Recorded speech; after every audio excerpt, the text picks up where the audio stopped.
What is going on, YouTube? Joe here with Culination Media, bringing you another episode of Pokemon Y today. And today's episode is going to be number 15. We're taking on Route 10 all the way up to Geocenge Town today, and probably doing some exploring there as well. And if everything goes well, we should be able to get through all of Route 10 and go through all the houses, get all the items and stuff in Geocenge Town, and just be ready to take on Route 11 and start the Reflection Cave in the next episode. That would be like best case scenario, so we'll see if that will work out here.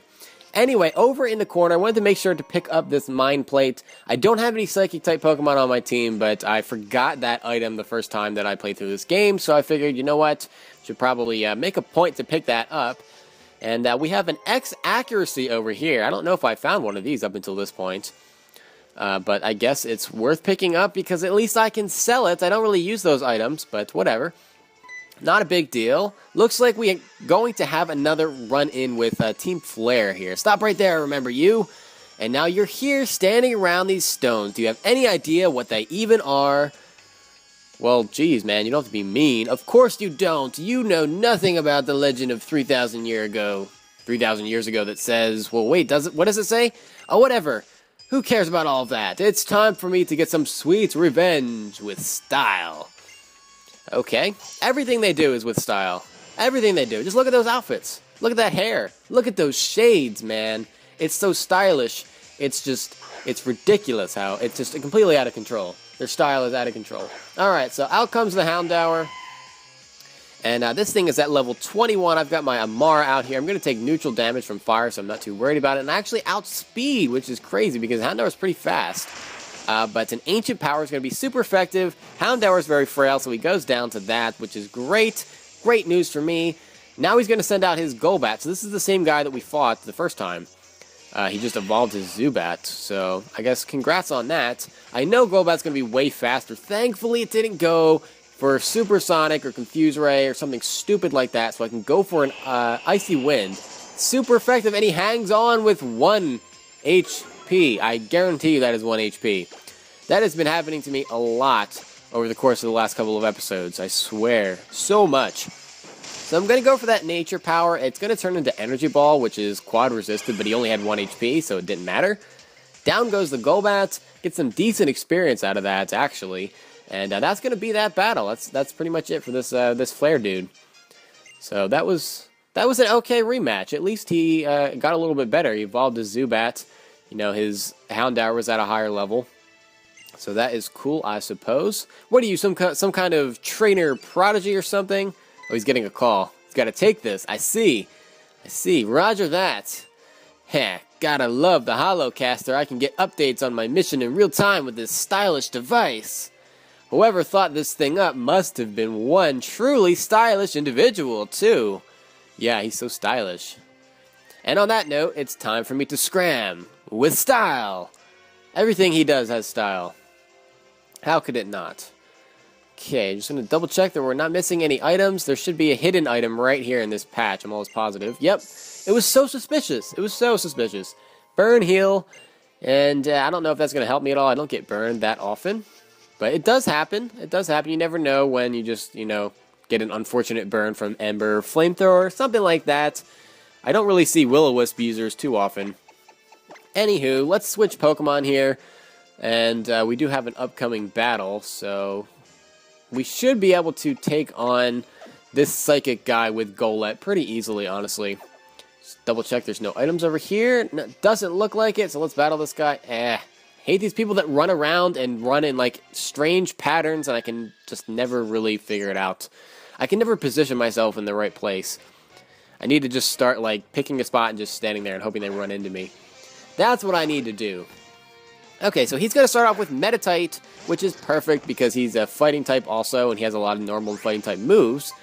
He's going to go for the Detect here to start off, which is fine. He's just basically stalling. I'll go for the Shadow Punch again. It turns out that he does have the Confusion, so he can deal some damage. Please, no Confusion.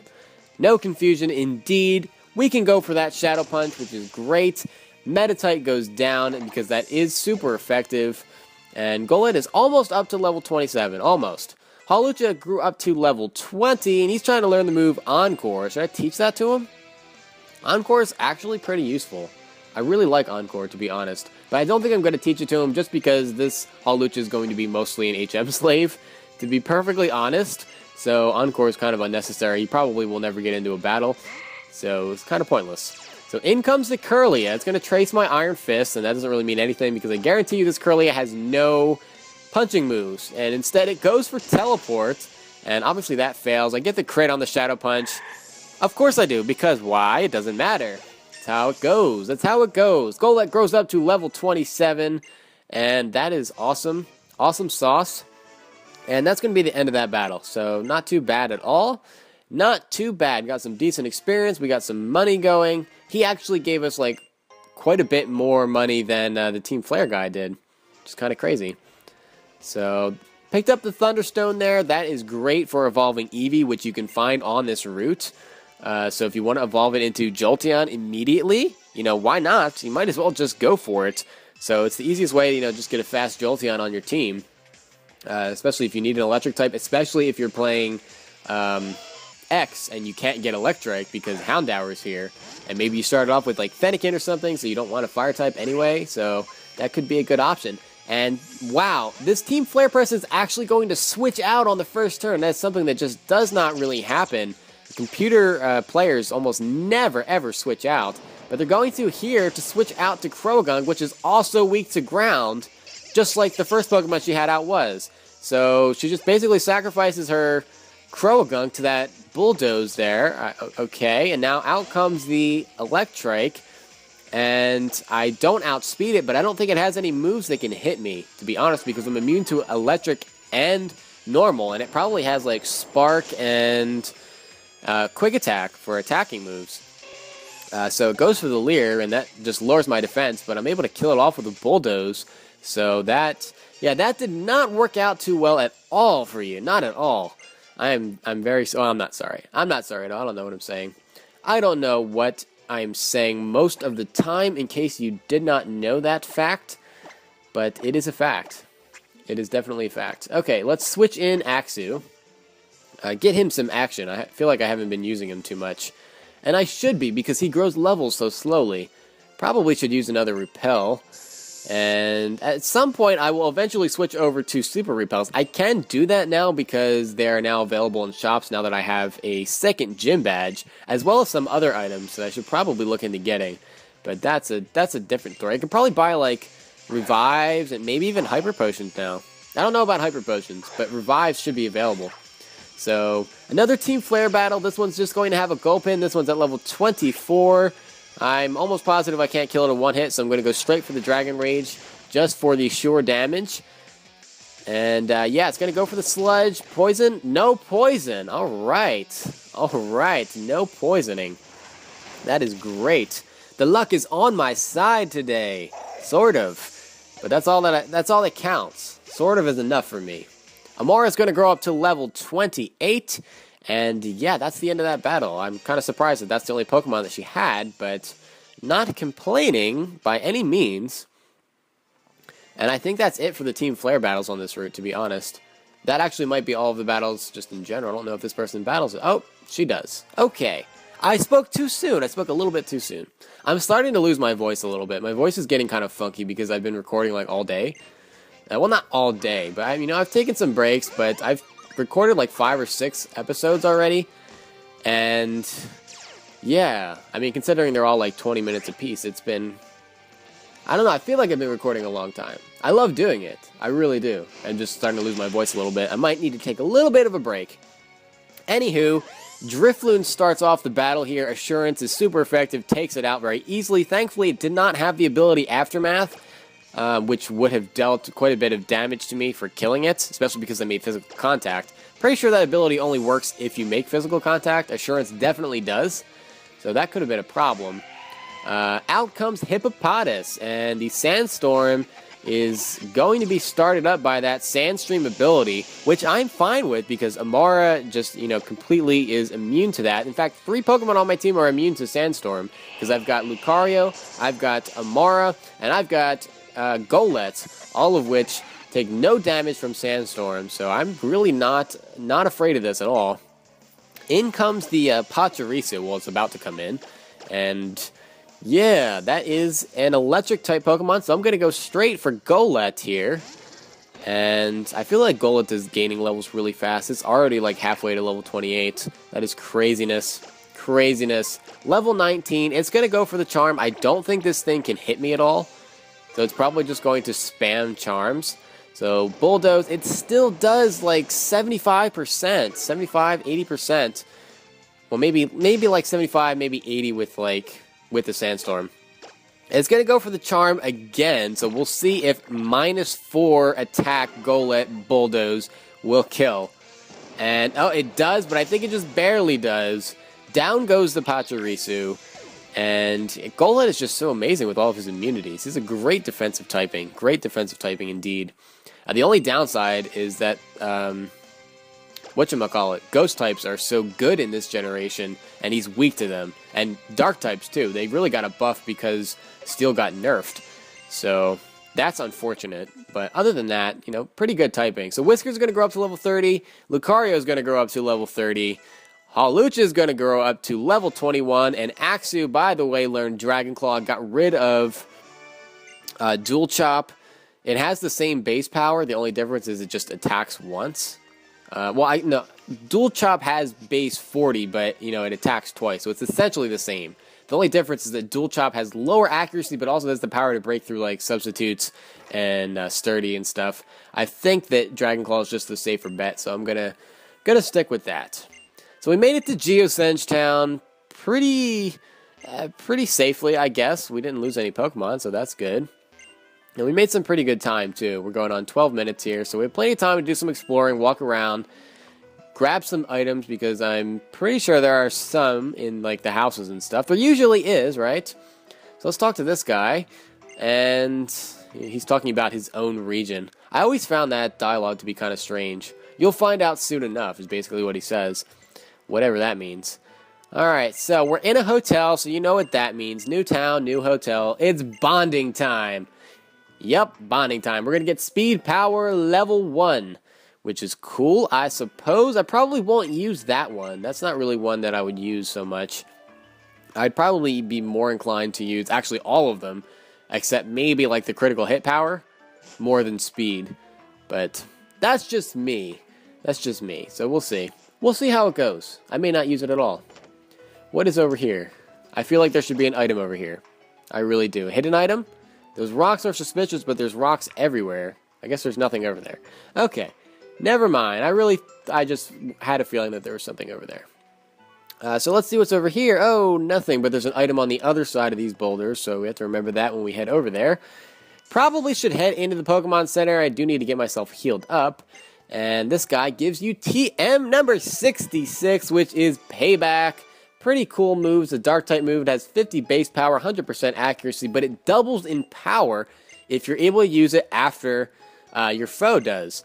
So if you have a really slow Pokemon, it's a great move to use. Like, Tyranitar even can use it very well because it's Stab, and a lot of times he moves after your opponent, so it gets bumped up to 100 base power, essentially, and that's even more powerful than Crunch, because Crunch is 80. So, before we move on to checking out the rest of Geocenge Town here, I'm just buying a bunch of stuff.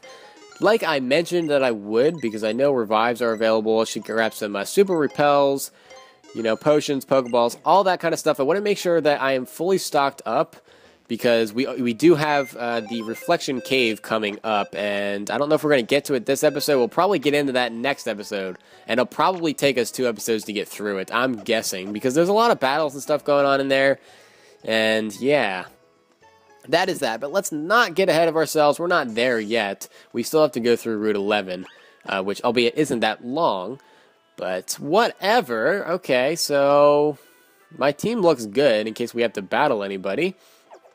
And, oh, look, it's a Team Flare guy that was running away. Geocenge Town is the town of stones. Oh, is he singing to himself? Where is he going?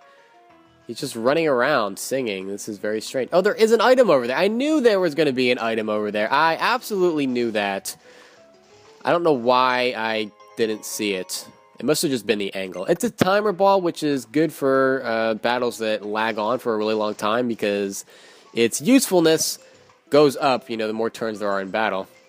Looks like we can't go onto Route 11, which is going to be this way. And this is our only way out of town other than going the way that we came. So it looks like we need to activate some kind of event or something to make that go away so we can get out there. Okay, they're all just talking about the stones. That's like the big deal here because there's stones everywhere. Big, mysterious stones. For some reason, a Pokemon will not evolve when it holds an Everstone. I have quite a few of them, so she's going to give us one. And that actually is really good because, well, what it does normally is if you give it to a Pokemon and make them hold it, they will not evolve even if they reach the level that they're supposed to evolve at. So if you give, like, Froakie the Everstone and he grows up to level 16, he won't evolve. If he grows up to level 17, he won't evolve as long as he's holding that item. As we're picking up the soft sand there, that is pretty cool. We're about to run into the Team Flare member again. But Everstone also has another use, and I'll mention that in a minute. Here, Pipsqueak Team Flare is going to use the stones on Route 10. And a fantastic treasure to make everyone on our team happy. In this world, the ones who have power are the ones who win with flair. Ha ha ha, okay. That was kind of interesting. Cullination was someone from Team Flare here just now. What kind of question is that? Did you not just see what went on? Yes. He was here, but he isn't anymore, is he? And the only thing past here is a dead end. There's something very weird about Team Flare. Okay. Is that literally all you're going to say? That was retarded. Alright, what is up here? Oh, nothing that we can do at the moment. Just a bunch of stones that look kind of suspicious, to be honest. But anyway, the other use for Everstones would be for breeding. I told you about what Destiny Knots do. Everstones are great because they now 100% of the time pass down the nature of the Pokemon that is holding that item. So if you have, like, let's say, you know, a timid Amara, that's not a very good competitive nature, but if you wanted to breed, you know, IV breed or whatever for Amara, and you want to pass down that timid nature, for sure, you want your Pokemon to have a timid nature, give that Amara a Everstone, and 100% of the time you will get another Pokemon with timid. So that's pretty cool. It's pretty useful. Hey! Okay, this is Korrina. She is the Shalor City Gym Leader. She's the fighting type user, and she has Lucarios. We ran into her on Route 5 a while back, as she mentioned. And this time's going to be a little different because we're actually going to be battling her, and she's going to be using both of her Lucarios against us. Not at once, it's not a double battle, but they're both going to be at level 25. So be prepared for that, same level as Grant's Pokemon. So I'm going to start off with Axio, and that's kind of a problem because I don't have anything to do against this thing except for Dragon Rage. It outspeeds me, and that's a little bit of a problem too. It goes for the Metal Sound, which harshly lowers our special defense. If it goes for a special attack, I'm going to die for sure. Let's see what it does. Nope, it goes for the Metal Sound. Okay. So we're at -4 special defense, and that would be a problem. We're going to kill off this Lucario with another Dragon Rage. That could be a problem if the other Lucario comes in and has, like, I don't know, Vacuum Wave or something like that. Basically any special attack at all. We know it outspeeds, so I'm going to need to switch here. And, you know, I've got Whiskers. That would be super effective, but Whiskers is already at level 30, so we should probably be using Pokemon that need to catch up a little bit as far as levels go. So let's go into Golett, because I still do have a type advantage, and I'm going to be immune to any fighting type moves that it has. So that will work out for me. I know it's going to be faster. It's going to go for the Swords Dance. And that could be bad, but I'm going to lower its speed here with Bulldoze. And I figured that wouldn't kill. Lucario isn't like the bulkiest Pokemon in the world, but it's still evolved and I'm not. And it's going to be faster. It decides to go for the Metal Sound there. So Swords Dance followed by Metal Sound, just an idiotic combination. And that's unfortunate because Shadow Punch is going to take this Lucario out. And, well, I guess it's not unfortunate for me, just unfortunate for her. And Golett's going to grow up to level 28 after getting a butt ton of experience from defeating those Lucarios. So that's awesome. We get 8,000, too, in Pokedollars, with the Amulet Coin, of course. Okay, now I get it. I see why Lucario likes you so much. Do you? So do you remember that I'm the gym leader in Shalorsa? Yes, I remember. This wasn't that long ago. Once you get past the cave just beyond here, you'll be there. So stop by and say hello. Alright, and she skates away. I don't know where her Lucarios went. I guess they're just resting in their Pokeballs because we kicked their ass. And we're on to Route 11. And we probably should head back to the Pokemon Center and get my, all of my Pokemon healed up. Because, yeah, we took some damage and stuff. Did we? I don't even know. I feel like we should be here. Alright, we're going to need Hawlucha, though. So, I'm going to put Whiskers in the PC. And, yeah, because we need strength. I'm almost positive we're going to need strength in this this cave coming up. So, might as well have that. Actually, now that I think about it, we didn't take any damage. So, I don't know why I wanted to heal up. But that's not necessary. And we can pretty much call it an episode here, as I'm seeing that there's definitely a TM up there in the top right-hand corner, which is awesome. Definitely looking forward to that. Anyway, next time we're going to take on Route 11 and start on the Reflection Cave. Like I mentioned, we probably will not get that done in the next episode. It'll probably take 2 to get through there and, over to Shellor City, which is on the other side. That's it for this time, guys. Thank you very much for watching. Please leave a like on this video if you enjoyed it, because it helps out a lot. And I'll see you guys next time. But until then, game on.